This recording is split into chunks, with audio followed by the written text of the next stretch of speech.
आज संकल्प पत्र रिलीज करने के इस शुभ अवसर पर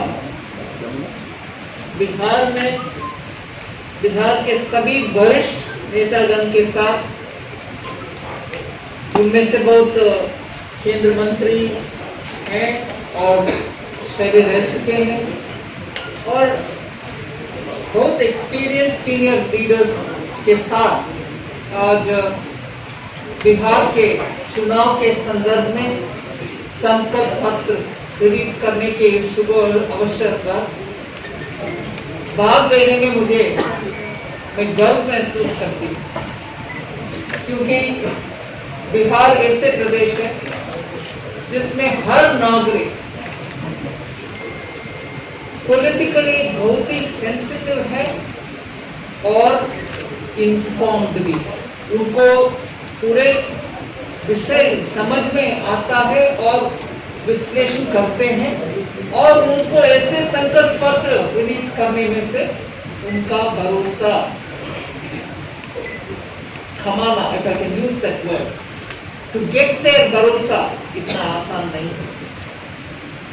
मगर भरोसा को आधार रखते हुए एक संकल्प पत्र भारतीय जनता पार्टी रिलीज कर पा रही है, इसीलिए रिलीज कर पा रही है कि हर एक जो संकल्प पत्र के द्वारा दिया गया प्रॉमिस को हमने पूरे करवाया। We fulfill our promise। Bharat देश में ऐसे एक पॉलिटिकल पार्टी अगर है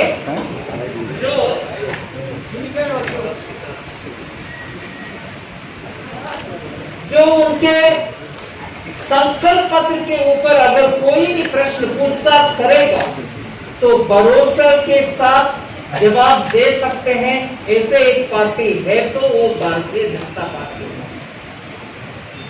और इस भरोसा को प्रिंसिपल और आधार फाउंडेशन रखते हुए हम संकल्प पत्र आज रिलीज कर रहे हैं, तो इसमें क्या बात यही है कि हमें कॉन्फिडेंस है, हमें हमारे अपने आप के ऊपर कॉन्फिडेंस है कि हम डिलीवर कर पाएंगे, प्रॉमिस को फुलफिल कर पाएंगे। उसके लिए उदाहरण एक नहीं, दो नहीं, बहुत सारे उदाहरण हम दिला सकते हैं।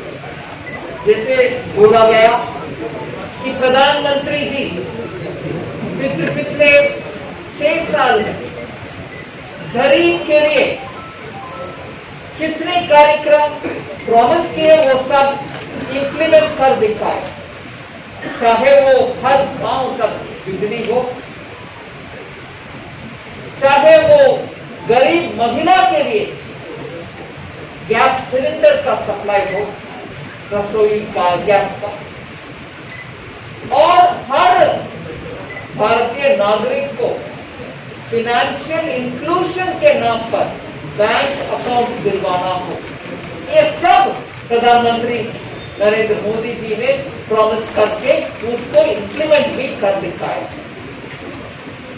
वो इतने सारे कार्यक्रम के वजह से ही जब हमारे देश में और पूरे दुनिया में कोरोना के वजह से, क्योंकि हर नागरिक का लाइफ इंपॉर्टेंट है, लॉकडाउन करना पड़ा।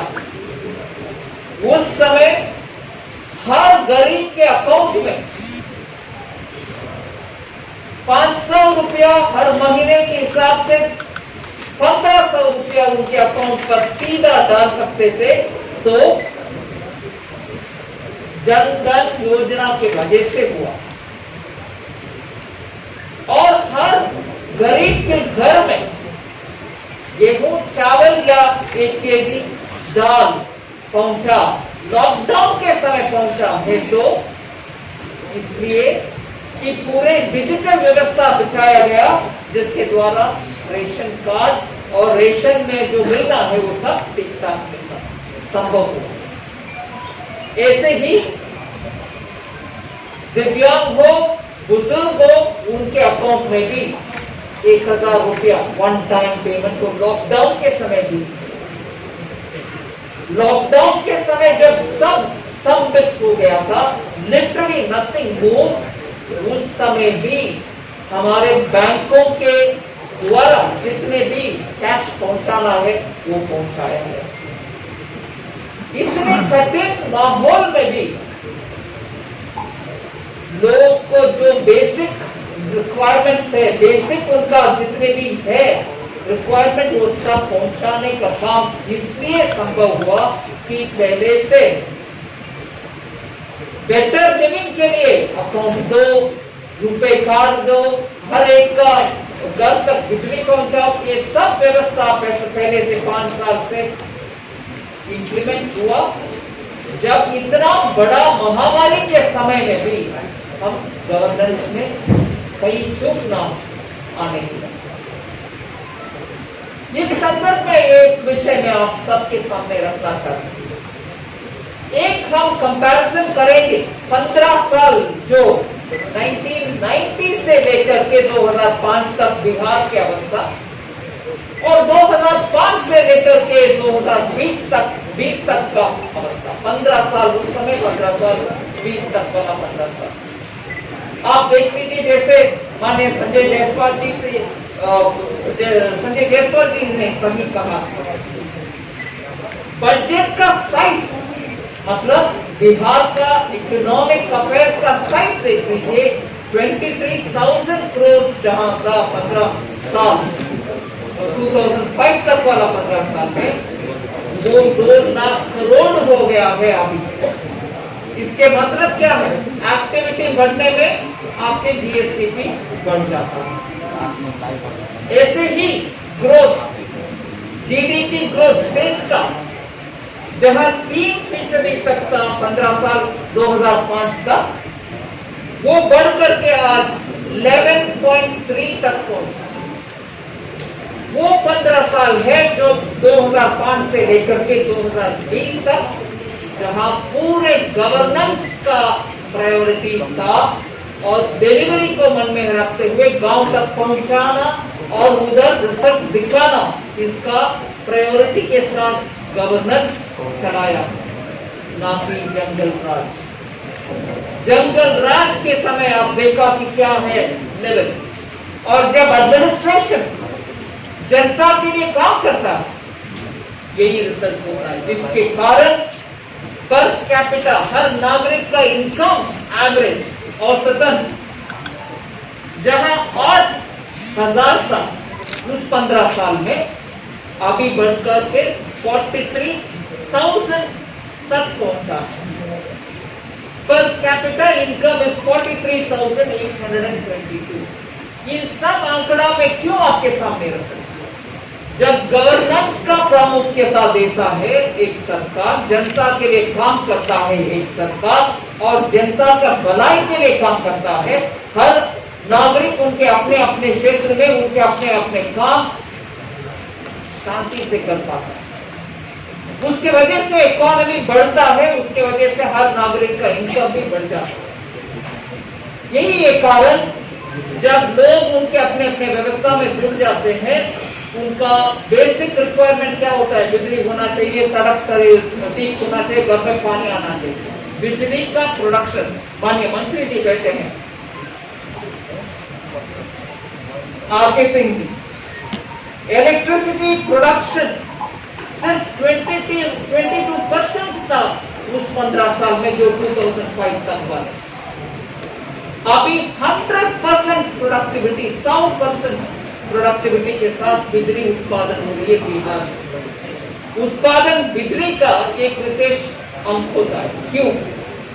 बाकी सब जैसे गेहूं हो, कुछ और हो, प्रोड्यूस करके आप स्टोर कर पाएंगे, मगर बिजली का उत्पादन तब भी हो पाएगा जब डिमांड भी साथों साथ बढ़ता है, क्योंकि जो प्रोडक्शन होता है स्टोर नहीं होता, सीधा कस्टमर तक पहुंचता है, वो बिजली का इंडिकेटर है। इसलिए उसको हम ध्यान से देखना चाहिए। उत्पादन बढ़ती है तो तुरंत उसका उपयोग भी होता है, तो स्टोरेज करना मुश्किल है बिजली का। बिहार में आज 100% कैपेसिटी यूटिलाइजेशन के साथ बिजली प्रोडक्शन हो रही है। पक्का मकान की आंकड़ा भी देखें, उस 15 साल में 34% ही पक्का मकान मिला लोगों को। 34% पॉपुलेशन को भी मिला जिनको मिलना चाहिए, मगर अभी ऑलरेडी 96% लोगों को पक्का मकान मिल गया। इससे जुड़े हुए एक और आंकड़ा, एग्रीकल्चर प्रोडक्शन का हमने गिना 11.8% तक गया है जीडीपी स्टेट का। एग्रीकल्चर का ग्रोथ भी ऐसे ही 2% से लेकर के 2.35 से लेकर के 8.5 तक पहुंचा है एग्रीकल्चरल ग्रोथ। राधा मोहन जी इधर बैठे हैं जो एग्रीकल्चर मिनिस्टर थे, उस समय बिहार के लिए कितने भी काम वो प्रायोरिटी से भी किए। मुझे मालूम है उनके पास कभी मैं कॉमर्स मिनिस्टर के नाते कुछ एक्सपोर्ट इंपोर्ट विषय चर्चा करने के लिए जाती थी। वो पूरे बिहार के एग्रीकल्चर विषय के ऊपर इतने ज्ञान से किया, उसके वजह से आज हम बोल पा रहे एग्रीकल्चरल ग्रोथ बिहार में 8.5% है। इस 15 साल में वो इंप्रूवमेंट हुआ है, जबकि पहले सिर्फ 2.3% था।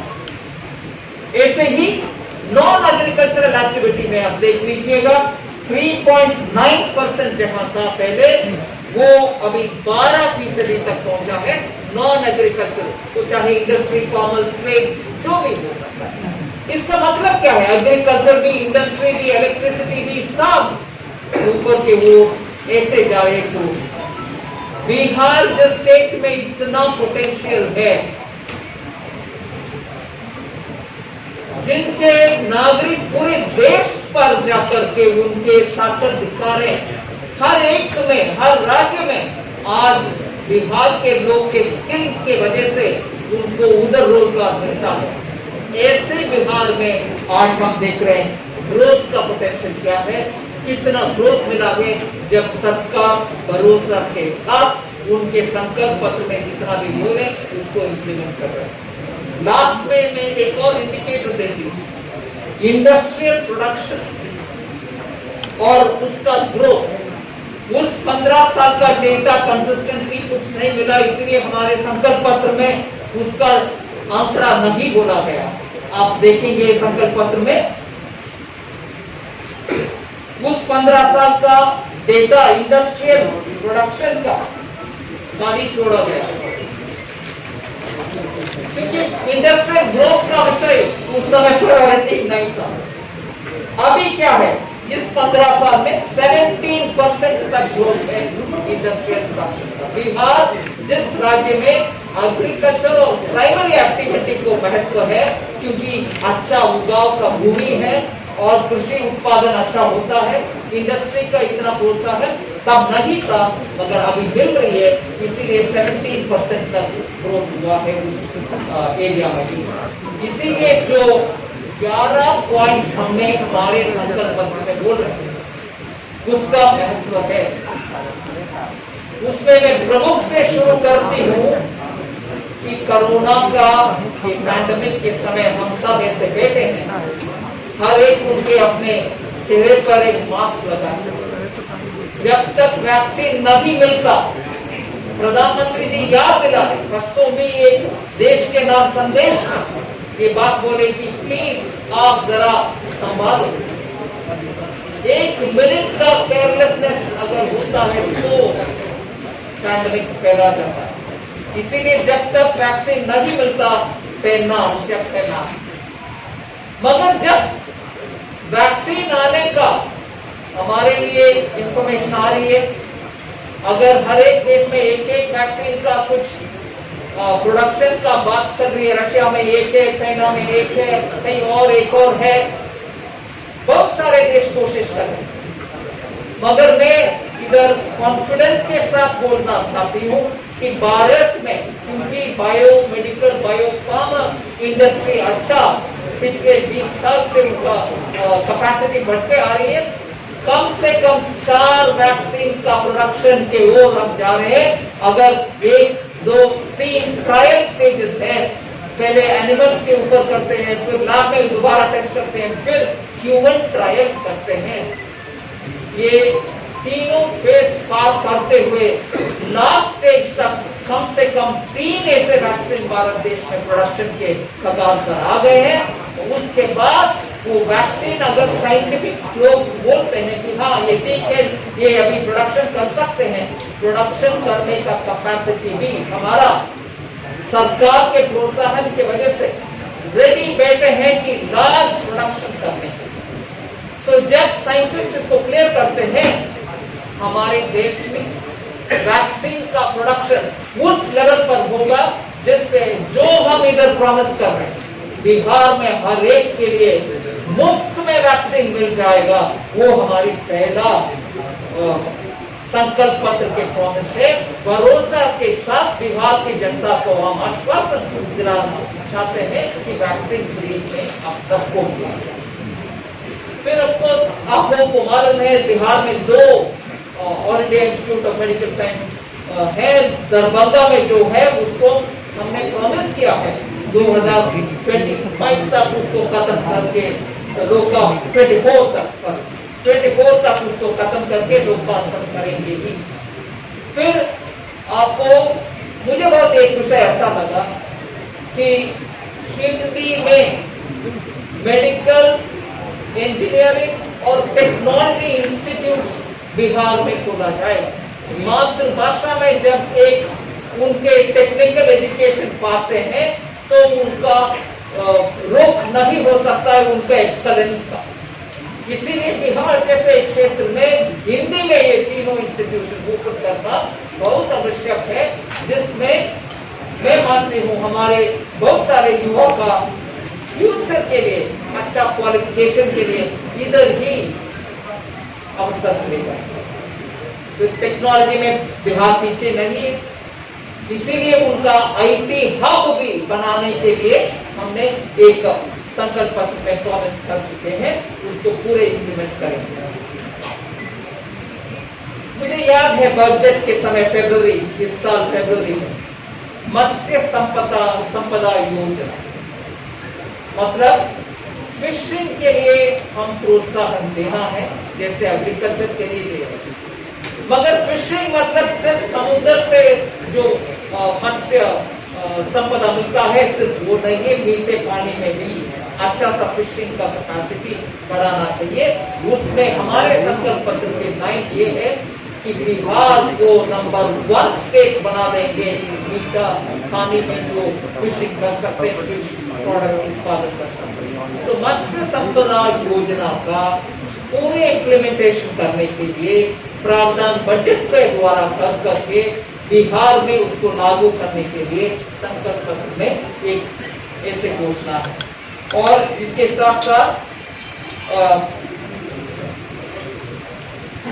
डेयरी प्रोसेसिंग यूनिट, ये भी बहुत ही महत्वपूर्ण विषय है, क्योंकि 15 प्रोसेसिंग यूनिट का प्रॉमिस दिया गया है, जहां एग्रीकल्चर के साथ जब एक किसान को डेयरी भी सपोर्टिव फार्म में उनको जोड़ा जाता है, उनका आय दोगुनी बढ़ाने के लिए एक इजीली एक रास्ता मिलता है।